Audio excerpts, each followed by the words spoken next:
कैसे हैं आप सभी। आई होप आप सभी बहुत अच्छे होंगे। Welcome back to my channel learn with Kesha. आज हम इस वीडियो में सोशल साइंस का जो वर्कशीट है, वर्कशीट 16, उसका डिस्कशन करेंगे जो आपके इकोनॉमिक्स से रिलेटेड है और जिसका टॉपिक है डेवलपमेंट यानी विकास। तो चलिए ज्यादा टाइम वेस्ट ना करते हुए स्टार्ट करते हैं आज की ये वीडियो। चलिए स्टार्ट करते हैं आज की वर्कशीट। सभी स्टूडेंट्स को स्क्रीन के ऊपर आज की वर्कशीट दिखाई दे रही होगी। इसमें आपको सबसे पहले एक पैराग्राफ दिया गया है, अनुच्छेद दिया गया है। इस अनुच्छेद को पढ़ने के बाद इससे रिलेटेड कुछ क्वेश्चंस दिए गए हैं जिसका आप लोगों को आंसर करना है। तो चलिए स्टार्ट करते हैं ये पैराग्राफ को। इस पैराग्राफ में आप लोगों को विकास के बारे में बताया है। इस पैराग्राफ को करने से पहले मैं आप लोगों को बता देती हूँ विकास के बारे में कि विकास होता क्या है। अगर हम विकास के शाब्दिक अर्थ की बात करते हैं तो विकास का शाब्दिक अर्थ होता है प्रगति करना, उन्नति करना या तरक्की करना। तो आप देखोगे विकास कब आता है, जब चेंजेस आते हैं, तरक्की करते हैं तो उसको हम विकास कहते हैं। यहाँ पर इस अनुच्छेद में आप लोगों को एक छोटा सा पैराग्राफ दिया है। इस पैराग्राफ को पढ़ के इससे रिलेटेड आपको क्वेश्चंस के आंसर करने। तो देखिए सबसे पहले इसमें आपको दे रखा है कि अलग अलग व्यक्तियों के लिए विकास का जो लक्ष्य होता है वो अलग अलग होता है। एग्जाम्पल के लिए अगर हम एक भूमिहीन किसान की बात करते हैं, यानी एक ऐसा किसान जिसके पास जमीन नहीं है, उसके लिए जो विकास का लक्ष्य है वो एक अलग तौर पे अलग होगा। और एक जो जमींदार है उसके लिए जो विकास का लक्ष्य है वो अलग होगा। अगर हम भूमिहीन किसान की बात करते हैं तो उसके लिए विकास का मतलब है कि उसको उचित मजदूरी मिले। यानी अगर वो किसी बड़े जमींदार के यहाँ काम कर रहा है तो काम के बदले में उसको जो मजदूरी मिल रही है वो इतनी हो जिससे वो अपने परिवार का पोषण कर सके, साथ ही साथ उसके बच्चे को उचित शिक्षा प्राप्त हो। लेकिन दूसरी ओर अगर हम देखें तो जमींदार के लिए विकास का लक्ष्य क्या होगा?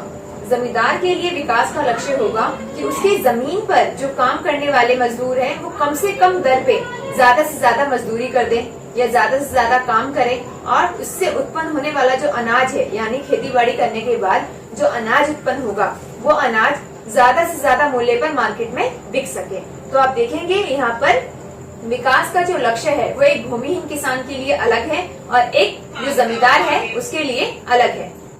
अब आप देखेंगे एक व्यक्ति के लिए जो विकास है कई बार वो दूसरे व्यक्ति के लिए विनाशकारी साबित हो जाता है। कैसे? एग्जाम्पल के लिए जो शहर में रहने वाले लोग हैं उनके घरों में बिजली की आपूर्ति करने के लिए बांध का निर्माण कराना जरूरी है और जहाँ बांध का निर्माण किया जा रहा है वहाँ पर जो लोग रहते हैं उन लोगों को वहाँ से डिस्प्लेस कर दिया जाएगा, जिसकी वजह से आप देखोगे उन लोगों का जो आवास स्थल है वो उनसे छीन लिया जाएगा। तो यहाँ पर आप देखिए जो विकास की प्रक्रिया है जो एक व्यक्ति के लिए बेनिफिशियल है, एक व्यक्ति को फायदा मिल रहा है, बांध का निर्माण होगा, उससे बिजली उत्पन्न होगी और बिजली उत्पन्न होने की वजह से एक व्यक्ति के घर में रोशनी आएगी। वहीं दूसरा व्यक्ति जो है, जो जहाँ पर बांध का निर्माण हो रहा है वहाँ पर जो व्यक्ति रह रहे हैं उनको वहाँ से डिस्प्लेस कर दिया जाएगा, जिसकी वजह से आप देखोगे वो लोग जो है वो बेसहारा हो जाएंगे।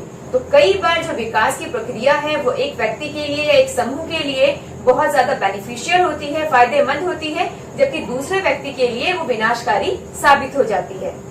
इसके बाद आपको आगे इसमें दिया गया है कि विकास के लक्ष्य में जो लोगों की एम होती है या जो लोग सोचते हैं वो ये है कि विकास का मतलब होता है कि हमें अच्छा काम मिले, काम के बदले में हमें अच्छी मजदूरी मिले, यानी जितना हम काम कर रहे हैं उतना काम करने के बदले में हमें उतनी ही मजदूरी प्राप्त हो। ऐसा ना हो कि हम 24 घंटे काम करें उसके बदले में हमें सिर्फ 200 रुपए मिले, ऐसा तो पॉसिबल नहीं है। यानी हम जितना काम करते हैं काम करने के बदले में हमें उतना पारिश्रमिक मिले, अच्छी नौकरी होनी चाहिए। इसके अलावा अगर कोई व्यक्ति खेतों पर काम कर रहा है या कोई कृषक है या कोई किसान है तो उसके लिए विकास का मतलब होता है कि उपज अच्छी होनी चाहिए, उत्पादन अच्छा होना चाहिए और उत्पादन को मार्केट में बेचकर वह उचित कीमत प्राप्त कर सके। इसके अलावा भी विकास के बहुत सारे लक्ष्य हैं, जैसे समाज में लोगों के साथ बराबरी का व्यवहार किया जाए, उनके साथ किसी भी आधार पर भेदभाव न किया जाए, समाज में रहने वाले सभी व्यक्ति को सम्मान मिले, ये भी एक प्रकार का विकास है। अगर मान लीजिए आप समाज में रहते हैं और आपके साथ भेदभाव किया जा रहा है तो आप क्या होंगे? धीरे धीरे समाज से हास्यास्पद होते चले जाएंगे और आपका विकास नहीं होगा। तो विकास के लिए जरूरी है कि व्यक्ति को बराबर सम्मान और आदर दिया जाए, उसको आजादी मिले जैसे जीवन जीने की आजादी, अपने बातों को दूसरों के सामने रखने की आजादी, अपनी बातों को अपने विचारों को दूसरों के सामने रखने की आजादी, सुरक्षा की आजादी, ये भी एक प्रकार का विकास माना जाता है। इसके बाद आप देखोगे कि हमारे आसपास बेहतर सुविधाएं होना भी एक विकास की प्रक्रिया का एक बहुत महत्वपूर्ण साधन है। कैसे? अगर आपके आसपास सारे सुविधाएं उपलब्ध होंगी तभी आपका ओवरऑल डेवलपमेंट होगा, आपका संपूर्ण विकास हो पाएगा। अगर आपके आसपास अगर सुविधाएं पूर्ण रूप से उपलब्ध नहीं है तो आपका पूर्ण रूप से विकास जो है वो नहीं हो पाएगा। जैसे शिक्षा का स्तर अच्छा होना चाहिए, आपकी जीवन प्रत्याशा अच्छी होनी चाहिए, आपके आसपास हेल्थ फैसिलिटी अच्छी होनी चाहिए, हॉस्पिटल्स होने चाहिए, स्कूल कॉलेजेस होने चाहिए। ये सारी बेहतर सुविधाएं होने से आपका संपूर्ण विकास जो है वो संभव हो पाएगा।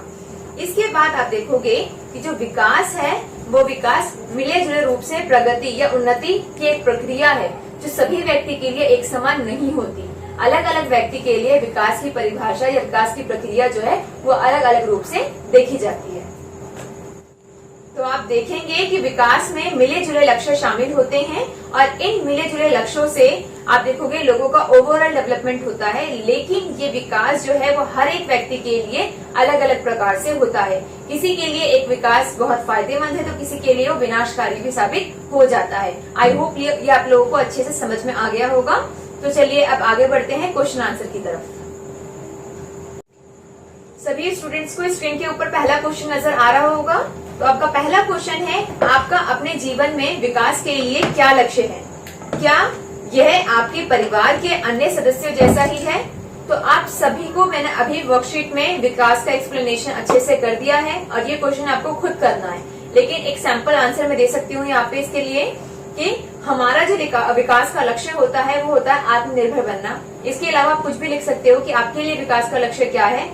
इसके अलावा अपनी फैमिली में बात कीजिए, अपनी फैमिली से पूछिए, डिस्कस कीजिए, उसके बाद ये वाला आंसर आप खुद करेंगे। ठीक है? इसके बाद आप नेक्स्ट क्वेश्चन देखिए। नेक्स्ट क्वेश्चन है आपका, कैसे एक के लिए जो विकास है वह दूसरे के लिए विकास नहीं होता, उदाहरण देकर समझाइए। तो यहाँ पर हमने जो वर्कशीट डिस्कस की थी तो मैंने उसमें आपको बताया था भूमिहीन किसान के बारे में और मजदूर एक जो जमींदार है उसके बारे में। तो आपने देखा था कि भूमिहीन किसान के लिए जो विकास का लक्ष्य है वो है उचित वेतन प्राप्त करना, उचित मजदूरी प्राप्त करना, अपने बच्चे को अच्छी शिक्षा प्रदान करना, अपने परिवार का भरण पोषण करना। जमींदार के लिए लक्ष्य होगा कि उसके खेतों पर काम करने वाले जो मजदूर हैं वो कम से कम मजदूरी पर ज्यादा से ज्यादा काम करें, उत्पादन ज्यादा हो और उस उत्पादन को वो उचित कीमत पर और बेहतर कीमत पर मार्केट में बेचकर ज्यादा से ज्यादा मुनाफा कमा सके। तो आप देखेंगे यहाँ पर कि एक जमींदार के लिए जो विकास का लक्ष्य है वो अलग है, जबकि एक भूमिहीन किसान के लिए जो विकास है उसका लक्ष्य जो है वो अलग है। आई थिंक आप लोगों को अच्छे से समझ में आ गया होगा। सभी स्टूडेंट्स अब थर्ड क्वेश्चन देखेंगे।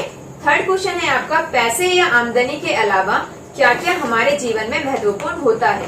तो आप देखेंगे विकास की प्रक्रिया में केवल आय ही एक साधन नहीं है जिससे व्यक्ति का विकास होता है, बल्कि इसके अलावा भी बहुत सारे साधन हैं जिससे व्यक्ति का ओवरऑल डेवलपमेंट देखा जाता है। जैसे समाज में उसके साथ बराबरी का व्यवहार करना, उसको स्वतंत्रता यानी आजादी मिलना, सबके साथ बराबर का सम्मान मिलना, ये आपके वर्कशीट में भी दिया गया है। आप देखेंगे ऊपर लिखा हुआ है। इसके अलावा सुरक्षा प्राप्त होना और घर के आसपास या फिर जहाँ पर वो रहता है वहाँ पर बेहतर सुविधाओं का मिलना, ये सारे जो है वो विकास के लक्ष्य हैं जो आमदनी या पैसों से अलग है। आई थिंक क्लियर हो गया होगा आप लोगों को। स्टूडेंट्स फोर्थ क्वेश्चन देखेंगे। फोर्थ क्वेश्चन है आपका, विकास में बदलाव शामिल होता है जो हमेशा बेहतरी की ओर इशारा करता है, कैसे?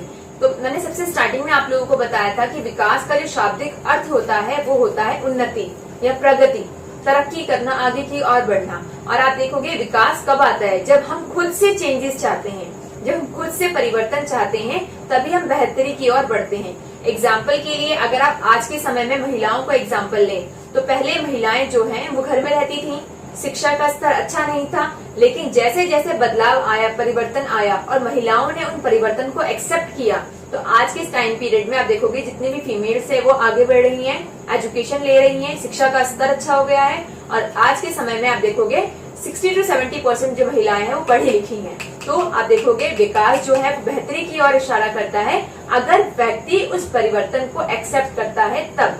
अगर वो परिवर्तन को एक्सेप्ट नहीं करेगा तो बेहतरी की ओर नहीं बढ़ सकता। आई थिंक आप लोग को ये अच्छे से समझ में आ गया होगा। तो ये हमारा वर्कशीट 16 था सोशल साइंस के इकोनॉमिक्स का, जिसमें आप लोगों को मैंने विकास के बारे में बताया, विकास की डेफिनेशन बता दी और विकास किस प्रकार से अलग अलग व्यक्ति के लिए अलग अलग होता है। किसी के लिए विकास बहुत बेहतर माना जाता है तो किसी के लिए वो विनाशकारी साबित होता है। तो आई होप आप लोग को ये पूरा अच्छे से समझ में आ गया होगा। अगर आपको कोई भी क्वेश्चन समझ में नहीं आता या आपको कोई भी डाउट है तो आप लोग कमेंट करके भी मुझसे पूछ सकते हैं। आई थिंक आप लोगों को ये वीडियो अच्छे से समझ में आ गई होगी। अगर आपको ये पसंद आए तो इसे लाइक और सब्सक्राइब करना बिल्कुल मत भूलिएगा और अपने फ्रेंड्स के साथ भी शेयर कीजिएगा। तो मिलते हैं अपने नेक्स्ट वीडियो में, जब तक के लिए बाय बाय, टेक केयर।